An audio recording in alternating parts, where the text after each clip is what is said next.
الحمد لله نحمده ونستعينه ونستغفره ونؤمن به ونتوكل عليه ونعوذ بالله من شرور أنفسنا ومن سيئات أعمالنا من يهده الله فلا مضل له ومن يضلله فلا هادي له وأشهد أن سيدنا وسندنا وحبيبنا هو مولانا محمدا عبده ورسوله الذي ولد مجيدا وتوفي حميدا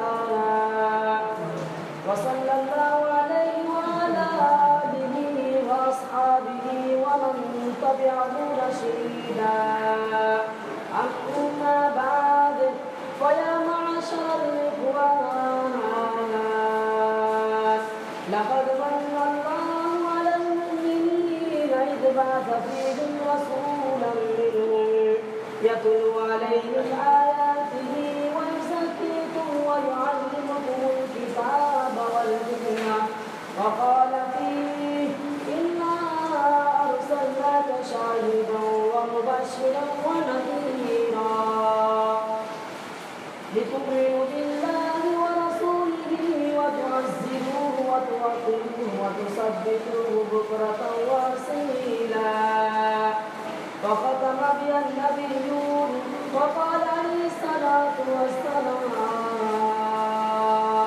إنه سيكون في أمتي كذابون ثلاثون وفي رواية دجالون كذابون قريبا من 30 كلهم يزعم وأنه نبي وأنا خاتم النبيين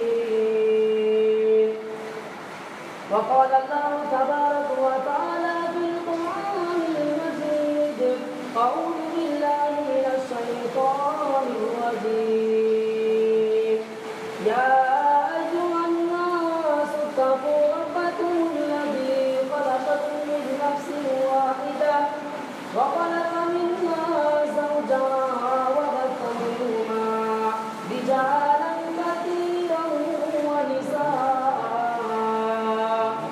واتقوا الله الذي تساءلون به والأرحام إن الله كان عليكم رقيبا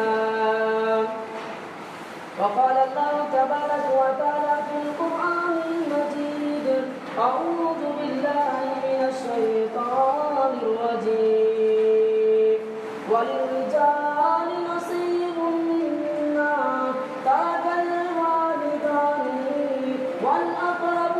والأقربون وللنساء نصيب مما ترك الوالدان والأقربون مما قل منه أو كثر نصيبا مفروضا وقال الله تبارك وتعالى في القرآن المجيد أعوذ بالله من الشيطان الرجيم يا أيها الذين آمنوا لا تدخلوا بيوتا غير بيوتكم حتى تستأنسوا وتسلموا على أهلها ذلكم خير لكم لعلكم تذكرون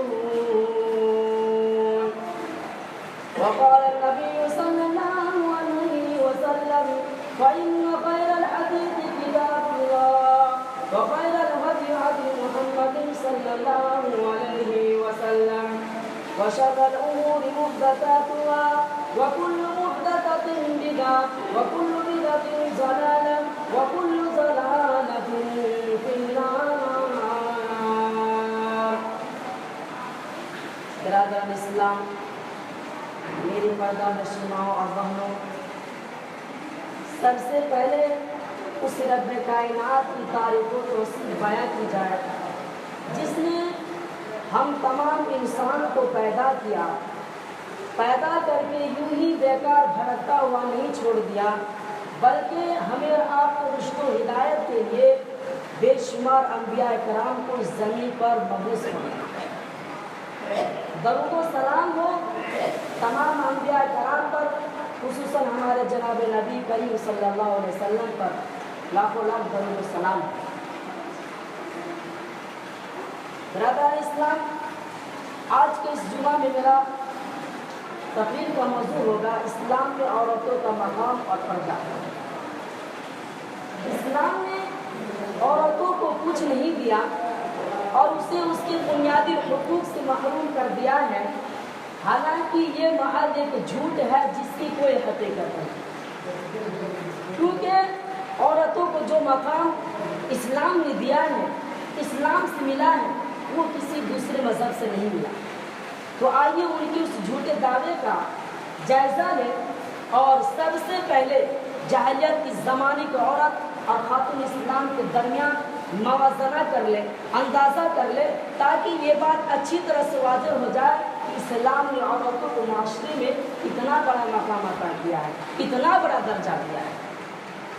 چنانچہ اس رب کائنات کی کلام میں ثابت کر دینا چاہتا ہوں. ارشاد باری تعالیٰ ہے وَإِذَا بُشِّرَ أَحَدُهُم بِالْأُنثَىٰ ظَلَّ وَجْهُهُ مُسْوَدًّا وَهُوَ كَظِيمٌ. اور ان میں سے کسی کو جب لڑکی کی خوشخبری دی جاتی اس کا دل سیاہ ہو جاتا اور وہ دل ہی دل میں گھٹنے لگتا جو بری خبر اسے سنا دی گئی ہے. اس کی وجہ سے لوگوں سے منہ چھپائے پھرتا ہے، سوچتا ہے کہ کیا اس کو ذلت رسوائی کے باوجود اپنے پاس رکھی یا اسے مٹی میں دفن کر دیا. کیا ہی بڑے فیصلہ کرتے ہیں. اس آیت مبارکہ میں اللہ تبارک و تعالیٰ نے زمانہ جاہلیت کے لوگوں کے حالت کو بیان فرمایا ہے. اور ان میں سے کسی کو جب اس کے گھر میں بیٹی پیدا ہونے کی خبر دی جاتی اس کا چہرہ کالا سیاہ ہو جاتا اور ہمارے شرم کے لوگوں سے چھپتا پھرتا اور غم میں نڈھال ہو کر سوچتا رہتا کہ اب اس لڑکی کے وجود کو، اب اس لڑکی کی زندگی کو یہیں پر راف صاف کر دیا، یہیں پر ختم کر دیا جائے. مسلمانوں، یہ تھا زمانہ جہالت کی بات کر رہا ہوں. کسی عورت کا مقام کہ اس کا وجود یا تصور کر دیا جاتا، یعنی اس کی زندگی کو وہیں پر ختم کر دیا جاتا تھا. بیٹی کا پیدا ہونا عیب سمجھا جاتا تھا. جبکہ اسلام نے گھر میں بیٹی کی پیدائش کو باعث برکت قرار دیا ہے. رسول اللہ صلی اللہ علیہ وسلم نے ارشاد فرمایا ان اللہ حرم علیکم حقوق الامہات ووعد البنات. اللہ تبارک و تعالیٰ نے تم پر ماں کی نافرمانی کرنا اور بیٹیوں کو زندہ دگور کرنا حرام کر دیا ہے. اور آپ صلی اللہ علیہ وسلم نے بیٹیوں کی تعلیم و تربیت کی فضیلت بیان کرتے ہوئے فرمایا من ابتلی من هذه البنات بشيء فاحسن إليهن كن له سترا من النار. جس شخص کو ان بیٹیوں کی وجہ سے کسی طرح پریشانی میں ڈالا جاتا ہے، آزمائش میں ڈالا جاتا ہے، تو مسلمانوں یاد رکھنا کل قیامت کی دن وہ بیٹی ان کے لیے جہنم سے پردہ بن جائے گی. اس حدیث میں اچھائی سے مراد ہر قسم کی اچھائی ہے، یعنی اس کی پرورش اچھی طرح سے کی جائے، بیٹی کے ساتھ اچھا سلوک کیا جائے، اچھا رویہ کیا جائے اور اس کی تعلیم و تربیت کا اہتمام اچھے انداز سے کیا جائے. پھر جب وہ بیٹی جوان ہو جائے اس کی شادی کے لیے ایک اچھا لڑکا کا انتخاب کرے، ایک اچھا خاوند کا انتخاب کرے. حضرت انس رضی اللہ عنہ سے روایت ہے کہ رسول اللہ صلی اللہ علیہ وسلم نے ارشاد فرمایا من عال جاریتین حتی تبلغ اجلها یوم القیامت انا وهو وزن اصابعه. جس نے دو لڑکیوں کی پرورش کی یہاں تک کہ وہ بالغ ہو جائے، تو مسلمانوں یاد رکھنا کل قیامت کے دن وہ شخص اور نبی کریم صلی اللہ علیہ وسلم ایسے ہوں گے جیسے میری یہ انگلیاں ہیں. اور سنن ترمذی وغیرہ اس روایت کا الفاظ جو ہے من عال جاریتین دخلت انا وهو الجنة كهاتین واشار باصبعه. جس نے دو لڑکیوں کی پرورش کی تو مسلمانوں یاد رکھنا کل قیامت کی دن وہ شخص اور نبی کریم صلی اللہ علیہ وسلم جنت میں ایسے داخل ہوں گے جیسے میری یہ دو انگلیاں ہیں. آپ اپنی انگلی سے اندازہ لگا سکتے ہیں انگلی کتنا فاصلہ پر ہے. آج ہمارے سماج کے اندر میں لڑکی کو پیدا ہونا عیب سمجھا جاتا ہے, پریشانی سمجھی جاتی ہے. مسلمانوں بیٹی کو پیدا ہونا عیب نہیں ہوتا بلکہ بیٹی گھر کی رحمت ہوتی ہے, زحمت نہیں ہوتی. برادران اسلام, عورت اگر ماں ہو اسلام نے اس کے حقوق کی بھی اس کے ساتھ حسن سلوک کی ترغیب دی. قرآن مجید میں اللہ تبارک و تعالیٰ نے اپنے حق کے بعد سب سے پہلے حق ماں باپ کو ذکر فرمایا ہے اور بار بار والدین سے اچھا سلوک کرنے کی تلقین کی, یہاں تک انہیں اٹھ کر کہنے سے اللہ تبارک و تعالیٰ نے منع فرمایا.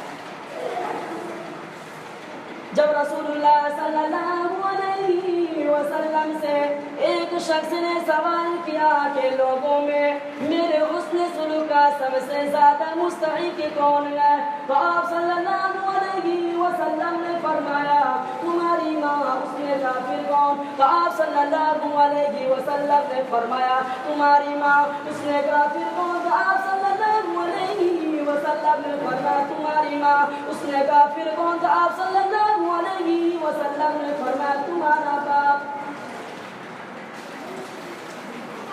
عورت اگر بیوی ہو تو اسلام نے اس کے حقوق کی بھی پاسداری کی ہے, مطلب نکاح کے لیے اس سے اجازت طلب کی ہے. رسول اللہ صلی اللہ علیہ وسلم نے ارشاد فرمایا لا تنكح الأيم حتى تستأمر ولا تنكح البكر حتى تستأذن. کسی بیوہ کا نکاح اس وقت تک نہ کیا جائے جب تک اس سے مشورہ نہ کر لیا جائے, اور کسی کنواری لڑکی کا نکاح اس وقت تک نہ کیا جائے جب تک اسے اجازت نہ لے لی جائے. صحابہ کرام رضی اللہ تعالیٰ عنہ نے کیا کہ اللہ کے رسول صلی اللہ علیہ وسلم تمہاری لڑکی کی اجازت کیسے ہوگی, تو آپ صلی اللہ علیہ وسلم نے فرمایا اس کی خاموشی اس کی اجازت بھی سمجھی جائے گی. آج ہمارے سماج کے اندر یوں دیکھا جاتا ہے کہ جس وقت بریاتی آتی ہے اس وقت اسے جاتے اجازت لینے کی. مسلمانوں یہ شریعت میں منع ہے, اس سے پہلے اس سے اجازت لی جائے. جس وقت ہم لوگ شادی بیاہ کا بات کرتے ہیں اسی وقت لڑکی سے اجازت لے لی جائے اور اسے اس کا مہر ادا کیا جائے, یعنی لڑکی کو مہر ادا کیا جائے. چنانچہ اللہ تبارک و تعالیٰ کے ارشاد باری تعالیٰ ہے وَآتُوا النِّسَاءَ صَدُقَاتِهِنَّ نِحْلَةً, عورتوں کو مہر ادا کیا کرو راضی سے خوشی سے دو. رسول اللہ صلی اللہ علیہ وسلم نے حجۃ الوداع کے موقع پر میدان عرفات میں صحابہ کرام کے جماعتوں سے خطاب کرتے ہوئے فرمایا تم عورتوں کے متعلق اللہ تبارک و تعالیٰ سے ڈرتے رہنا کیونکہ تم نے انہیں اللہ کے امان کے ساتھ لیا ہے اور اللہ کے کلمے کے ذریعے اپنے لیے حلال کیا ہے. اور میری پیاری ماں اور بہنوں کا حق یہ ہے وہ اپنے بیڈ پر وہ اپنے بستر پر کسی ایسے شخص کو نہ آنے دے جس سے شوہر کو تکلیف ہو, اور شوہر کا حق یہ ہے وہ انہیں معروف طریقے کا کھانا کھلائے, اچھا سچا لباس پہنائے اور اس کے ساتھ اچھی طریقے سے وہ دباش رکھی جائے, یعنی عورتوں کے ساتھ اچھی طریقے سے وہ دباش رکھی جائے. چنانچہ اللہ تبارک و تعالیٰ کی ارشاد باری تعالیٰ ہے وَعَاشِرُوهُنَّ بِالْمَعْرُوفِ فَإِنْ أن تكرهوا شيئا ويجعل الله فيه خيرا كثيرا. تم چاہے انہیں ناپسند کرو لیکن عین ممکن ہے کہ تم کسی چیز کو برا جانو اور اللہ تبارک و تعالی اس میں بھلائی کا راستہ. رسول اللہ صلی اللہ علیہ وسلم نے ارشاد فرمایا خیرکم خیرکم لأہلہ وانا خیرکم لأہلہ. ان میں سے بہتر شخص وہ ہے جو اپنے اہل و عیال کے لیے جو اپنے پڑوسی کے لیے اچھا سوچ رکھتا ہو. اور میری پیاری ماں اور بہنوں بیوی کا بھی حق شوہر کے حق کی طرح سے ہے. بیوی کا بھی حق شوہر کے حق کی طرح سے ہے. چنانچہ اللہ تبارک و تعالیٰ کے ارشاد باری تعالیٰ ہے وَلَهُنَّ مِثْلُ الَّذِي عَلَيْهِنَّ بِالْمَعْرُوفِ وَلِلرِّجَالِ عَلَيْهِنَّ دَرَجَةٌ. عورتوں کے بھی ویسا ہی حق ہے جیسے ان پر مردوں کا حق ہے. وہ میری پیاری ماں اس بات کو یاد رکھنا مردوں کو عورتوں پر فضیلت دی گئی ہے. اگر ایک سے زیادہ بیویاں ہو تو ان میں عدل و انصاف کیا جائے اس کو برابری کے ساتھ رکھا جائے. مسلمانوں میں منع نہیں کر رہا ہوں کہ آپ کو شادی نہ کرے میں منع نہیں کر رہا ہوں کہ آپ کی شادی نہ کرے میں منع نہیں کر رہا ہوں کہ آپ چار شادی نہ کرے لیکن وہ مسلمانوں اللہ تبارک و تعالیٰ کے اس فرمان کو یاد رکھنا ہے. چنانچہ اللہ تبارک و تعالیٰ ارشاد باری تعالیٰ ہے فَإِن خِفْتُمْ أَلَّا تَعْدِلُوا فَوَاحِدَةً أَوْ مَا مَلَكَتْ أَيْمَانُكُمْ ذَلِكَ أَدْنَىٰ أَلَّا تَعُولُوا. لیکن اگر تمہیں اس بات کی خوف ہو ڈر لاحق ہو کہ تم دو بیویوں کے ساتھ عدل و انصاف نہ کر سکو گے ہم برابری کے ساتھ نہ رکھ سکو گے تو وہ مسلمانوں یاد رکھنا ایک ہی بیوی کا کافی. آگے رسول اللہ صلی اللہ علیہ وسلم نے فرماتے ہیں من كانت له امرأتان فمال إلى إحداهما جاء يوم القيامة وشقه مائل. جس شخص کی دو بیویاں ہو اور ان میں سے ایک ہی کی طرف مائل ہو ایک ہی سے ہر چیز کیا کرتا ہو اور دوسری کو نظر انداز کر دیا تو مسلمانوں یاد رکھنا کل قیامت کے دن وہ شخص اس حالت میں آئے گا اس کے جسم کا ایک حصہ کٹا ہوگا ثابت ہوا ہوگا. موت کے بعد بھی بیوی سے وفا کی جائے موت کے بعد بھی بیوی کا نام لیا جائے. حضرت عائشہ رضی اللہ عنہا کا بیان ہے کہ مجھے رسول اللہ صلی اللہ علیہ وسلم کسی بیویوں پر کبھی اتنی غیرت نہیں آئی جتنے حضرت خدیجہ رضی اللہ عنہا پر آئی تھی. حالانکہ میں نے نہیں دیکھا تھا لیکن رسول اللہ صلی اللہ علیہ وسلم اکثر و بیشتر اس کا تذکرہ کرتے رہتے تھے. بعض اوقات بکری ذبح کرتے اس کے گوشت کے کچھ ٹکڑے حضرت خدیجہ رضی اللہ عنہا کی سہیلیوں میں بھیجا کرتے اس پر کبھی کبھی یہ کہہ دیتی کہ شاید دنیا میں کوئی عورت نہیں اس طرح خدیجہ رضی اللہ عنہا تھے. تو آپ صلی اللہ علیہ وسلم ان کے فضائل ذکر کرتے اور فرماتے کہ میری اولاد بھی اسے سنو. پتہ یہ چلا کہ موت کے بعد بھی بیوی کا نام لیا جائے پتہ یہ چلا کہ موت کے بعد بھی بیوی کے نام سے صدقہ و خیرات کیا جائے. برادران اسلام بیٹی ماں اور بیویوں کو حقوق کے متعلق ہم نے قرآن و حدیث سے ذکر کیا ہے. ایک طرف یہ سامنے رکھے اور دوسری جانب زمانہ جاہلیت کی عورت کی حالت کو مد نظر رکھے آپ کو پتہ چل جائے گا آپ کو اندازہ ہو جائے گا آپ کو معلوم ہو جائے گا کہ اسلام نے عورتوں کو معاشرے میں کتنا بڑا مقام عطا کیا ہے کتنا بڑا درجہ دیا ہے. آپ کو معلوم ہو جائے گا آپ کو پتہ چل جائے گا کہ اس کی عزت کس طرح افزائی کی ہے. زمانہ جاہلیت میں لوگ صرف مردوں کو بڑا تک حقدار سمجھتے تھے عورتوں اور بچوں کو اس سے محروم رکھا جاتا تھا. مسلمانوں اس پر اللہ تبارک و تعالیٰ نے یہ آیت نازل فرمائی وَلِلرِّجَالِ نَصِيبٌ مِّمَّا تَرَكَ الْوَالِدَانِ وَالْأَقْرَبُونَ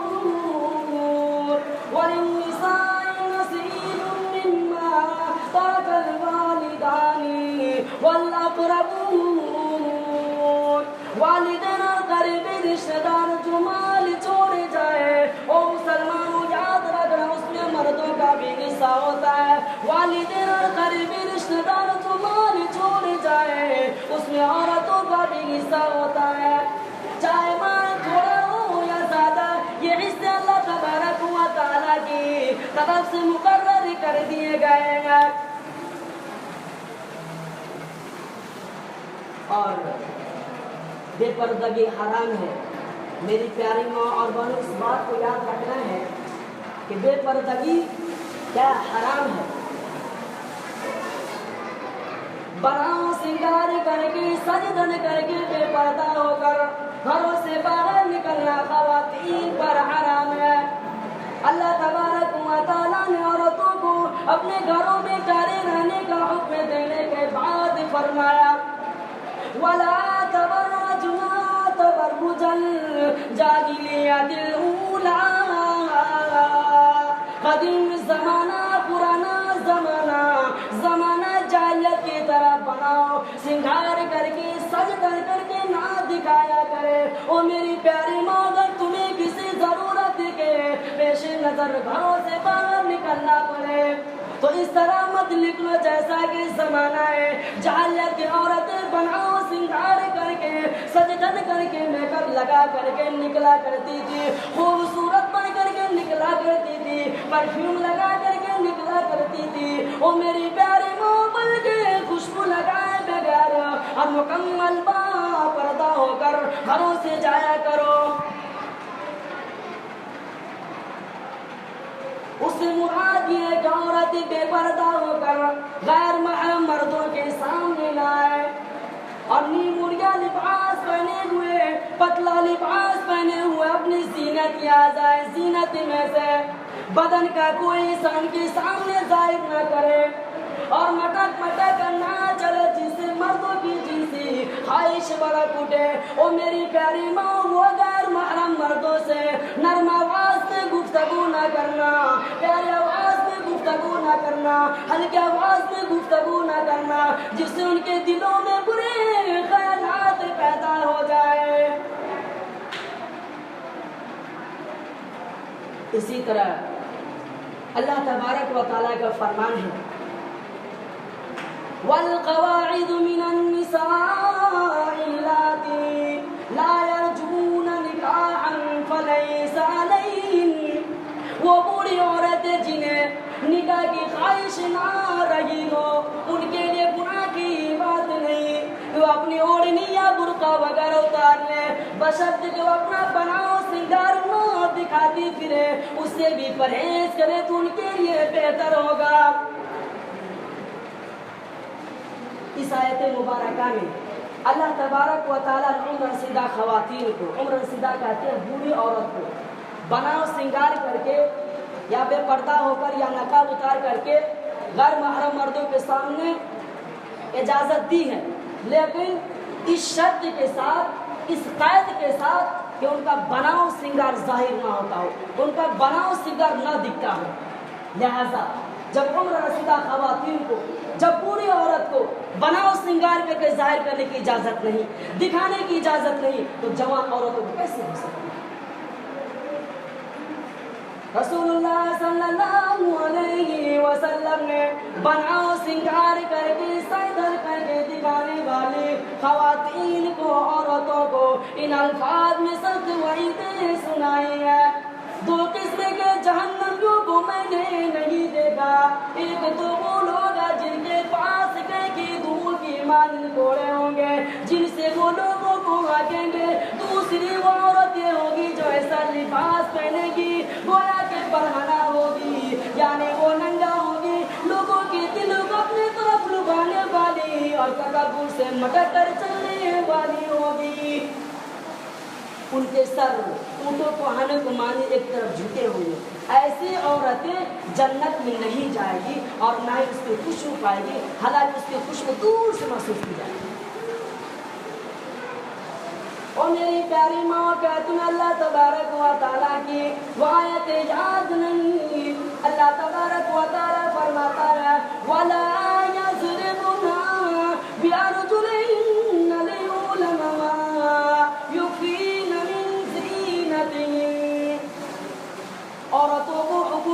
وہ پیر بھی آہستہ آہستہ رکھے. اللہ تبارک و تعالیٰ نے فرمایا وہ میری بندی پاؤں بھی سنبھل کے رکھ, کوئی بھی غیرت تیرے پیروں کی نزاکت سے اندازہ نہ لگا لے کہ کتنی حسین ہوگی, کتنی خوبصورت ہوگی. اللہ رب العالمین نے فرما دیا او میری بندی میں تیرا رب ہوں, تو میری بندی ہے, تیری آبرو کو میں بچاؤں, تیری عزت کو میں بچاؤں. او میری بندی چہرہ نہ دکھا, ہاتھ نہ دکھا, پیر نہ دکھا, میں تو چاہتا ہوں تیرے پیروں کے جوتا بھی کسی کو نظر نہ آئے. وَلَا يَضْرِبْنَ بِأَرْجُلِهِنَّ لِيُعْلَمَ مَا يُخْفِينَ مِنْ زِينَتِهِنَّ. اور کہیں اللہ تبارک و تعالی ہم لوگوں کو بھی منع فرماتے ہیں. آج ہمارے سماج کے اندر میں, آج ہمارے معاشرے کے اندر یوں دیکھا جاتا ہے کہ بغیر اجازت کے کسی گھر میں داخل ہو جاتا ہے. مسلمانوں اس بات کو یاد رکھنا ہے کہ اللہ تبارک و تعالی منع فرمایا ہے کسی گھر میں بغیر اجازت جانے سے. چنانچہ اللہ تبارک و تعالی کے ارشاد باری تعالی ہے یا ایھا الذین آمنوا لا تدخلوا بیوتا غیر بیوتکم حتی تستأنسوا وتسلموا علی اہلہا. ایمان والو, کلمہ پڑھنے والو, لا تدخلوا بیوتا غیر بیوتکم, مت داخل ہو کسی کے گھر میں اجازت کے بغیر, حتی تسلموا علی اہلہا, سلام کرو, جواب ملے پھر اندر داخل ہو. وَإِن قِيلَ لَكُمُ ارْجِعُوا فَارْجِعُوا أَزْكَىٰ لَكُمْ, اگر گھر والے یہ کہیں کوئی نہیں گھر میں تو واپس ہو جاؤ. او مسلمانوں ناراض مت ہو. رسول اللہ صلی اللہ علیہ وسلم نے ارشاد فرمایا لا یزنی زان وهو مؤمن او کما قال النبی صلی اللہ علیہ وسلم. جب آدمی چوری کرتا ہے, بدکاری کرتا ہے, ایمان دور جا کر کھڑا ہو جاتا ہے, او کمینو تجھے شرم نہیں, مجھے تو غیرت آتی ہے تیرے پاس کھڑے ہوتے ہوئے. لا یسرق سارق وهو مؤمن او کما قال النبی صلی اللہ علیہ وسلم. جب آدمی چوری کرتا ہے, ذلیل کھانا کھاتا ہے, تو اس کی روح مردہ ہوتی چلی جاتی ہے. روح کی ضرورت ہے اللہ کا ذکر, روح کی ضرورت ہے نماز, روح کی ضرورت نیتوں کو صاف کرنا. اسی لیے قرآن کریم نے للکار کار آواز دی, فرمایا ظہر الفساد فی البر والبحر, فساد مچ گیا زمین میں, زمان میں, خشکی میں, تری میں, محلے میں فتنہ ہے, فساد ہے, مدرسوں میں فتنہ ہے, فساد ہے, مسجدوں میں فتنہ ہے, فساد ہے. اللہ تبارک و تعالیٰ نے اعلان کیا بما کسبت ایدی الناس, او مسلمان تیرے ہاتھوں کی کرتوت کی بنا پر ہے. اب آخر میں دعا ہے اللہ تبارک و تعالیٰ ہم تمام مسلمان بھائیوں کو عورتوں قدر کرنے کی توفیق عطا فرمائے. تقبل یا رب العالمین. وآخر دعوانا الحمدللہ رب العالمین. السلام علیکم ورحمۃ اللہ وبرکاتہ.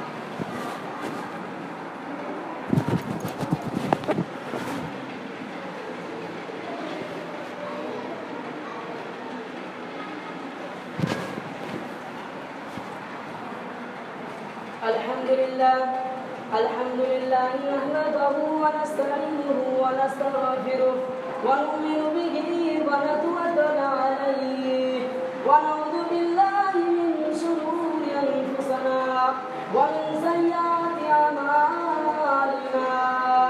من يهده الله فلا مضل له ومن يضلل فلا هادي له.